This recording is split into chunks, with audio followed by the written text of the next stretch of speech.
দেখুন, আজ নতুন কিছু কথাও আমরা জানতে পেরেছি।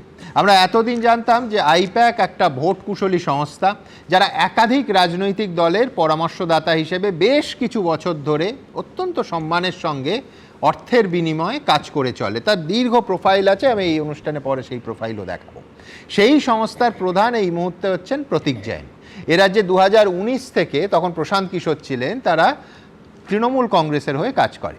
কিন্তু আজ মুখ্যমন্ত্রী একেবারে একাধিকবার নির্দ্বিধায় বলেছেন যে আইপ্যাক কোনো প্রাইভেট কোম্পানি নয়।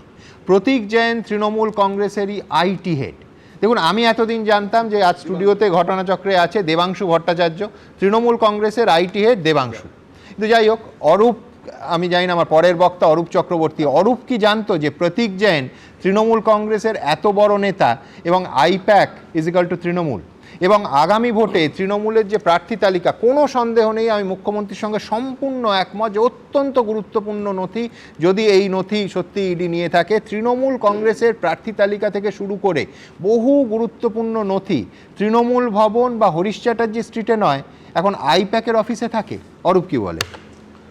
শুনুন, আমি এইটুকু জানি যে আগামী পার্লামেন্টের যে অধিবেশন হবে, সেই অধিবেশনে একটা নতুন সংশোধনী আনা হবে, যেই সংশোধনীতে বলা থাকবে ইডির ফুল ফর্ম এনফোর্সমেন্ট ডিরেক্টরেট নয়, ইডির ফুল ফর্ম হচ্ছে এখন থেকে ইলেকশন ডিউটি।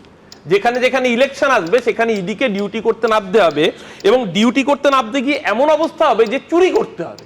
একটা কেন্দ্রীয় এজেন্সি, তাকে চোরের কাজ করতে হচ্ছে। এতদিন পর্যন্ত আমরা দেখছিলাম এসআইআর হচ্ছে একটা ভোট চুরির প্রসেস। ভোট চুরি করে জিততে এসেছিল, ভেবেছিল এসআইআর করে ভোট চুরি করে জিতে যাবে, সেটা আটকে দিয়েছে বাংলার বিএলএ টুরা। ভোট চুরি আটকে গিয়েছে, তাই এবারে প্রার্থী তালিকা চুরি করতে হবে, দলীয় স্ট্র্যাটেজি চুরি করতে হবে, সাংগঠনিক ইন্টারনাল তথ্য চুরি করতে হবে, এবং তার জন্য নামানো হচ্ছে কাকে? এনফোর্সমেন্ট ডিরেক্টরেটকে, সরি, ইলেকশন ডিউটিকে। মানে আর ইডি বলছে যে এই চুরি করেছে আইপ্যাক, হাওলা মাধ্যমে সেই টাকা এদিক ওদিক করেছে, এবং কয়লা পাচারের ক্ষেত্রে সরাসরি চুরির সঙ্গে এই সংস্থা যুক্ত। ইডি কখন বললো? ইডি বললো মালিক বলার পরে চাকর বলছে। আমার কাছে দুটো স্ন্যাপশট রয়েছে, এটা তুমি পড়ছো, প্রেস রিলিজ ইডি। ইডির প্রেস রিলিজের টাইম হচ্ছে দুপুর 3:20 আজকে, তোমার কাছে দেখো টাইম মিলে যাচ্ছে। আর ভারতীয় জনতা পার্টি তার আগে প্রেস নোট দিচ্ছে 2:43, মানে বাবা বলে দিচ্ছে, তারপর ছেলেরা বলছে। ইডির নিজস্ব এইটুকু সৎসাহস নেই।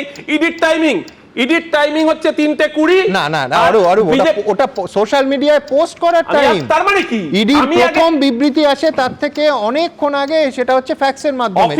অফিশিয়াল প্রেস নোট যেটা ইডি দিয়েছে, সেটা আগে পার্টি, আগে মালিকের গাইডলাইন পেয়েছে, মালিকের গাইডলাইন পেয়ে তারপর তারা অফিশিয়াল প্রেস নোট দিয়েছে। দ্বিতীয়ত, এখানে কয়লা পাচার নিয়ে কথা হচ্ছে। আচ্ছা, এই কেসটা 2020 সালের কেস। 21 নয়, 22 নয়, 23 নয়, 24 নয়, 25 নয়, 26-এ ঠিক ভোটের আগে কেন মনে পড়লো?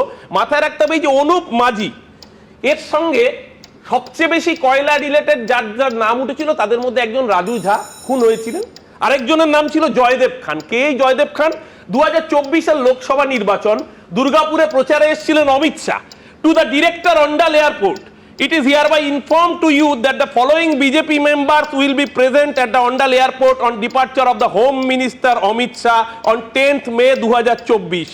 জলজল করছে শ্রী জয়দেব খানের নাম, কয়লা মাফিয়া জয়দেব খান। কয়লা মাফিয়া জয়দেব খান যে অমিত শাহকে সি অফ করতে যাচ্ছে। কোন হোম মিনিস্টার?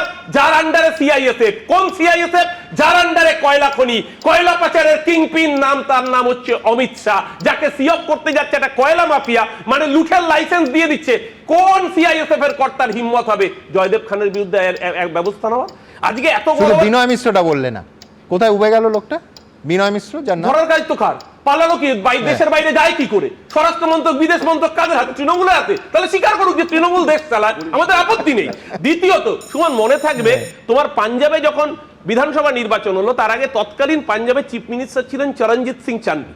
চান্নির বিরুদ্ধে অভিযোগ উঠলো, এজেন্সি তদন্তে নামলো, তারপর থেকে 3 বছর কেটে গেছে, একবারও সেই তদন্ত নিয়ে কোনো শব্দ শুনেছো?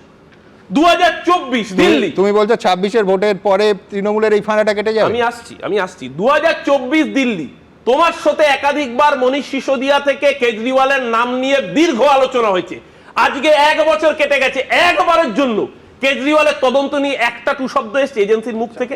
এই এজেন্সি শুধু তোতাবাকি নয়, আসলে এই এজেন্সিকে চাকর বাকরে পরিণত করেছে ভারতীয় জনতা পার্টি। শুধু তাই নয়, একটা হচ্ছে পলিটিক্যালি কাউন্ট করো, হয় বিজেপিতে জয়েন করো। এই যে তাপস রায়ের এক্সাম্পল চোখের সামনে দেখি, সুজিত বসু তাপস রায় দুজনের বাড়িতে 2024-এ একই দিনে রেড হয়েছে। তাপসদাকে চোর আমরা বলিনি, শুভেন্দু অধিকারী বলেছিল বড়নগর পুরসভার চাকরি চোর, তাপসদার নামে কোনো কথা না। আমি জাস্ট শেষ করে নিচ্ছি। আজকে আসলে মূল শব্দটা হচ্ছে তৃণমূলের প্রতীকে ভয় পাচ্ছে ভারতীয় জনতা পার্টি। প্রতীকটা জোড়াফুল হোক বা জেইন হোক, দুটোতেই যারা ভয় পাচ্ছে তার নাম বিজেপি। এবিপি আনন্দ, এগিয়ে থাকে, এগিয়ে রাখে।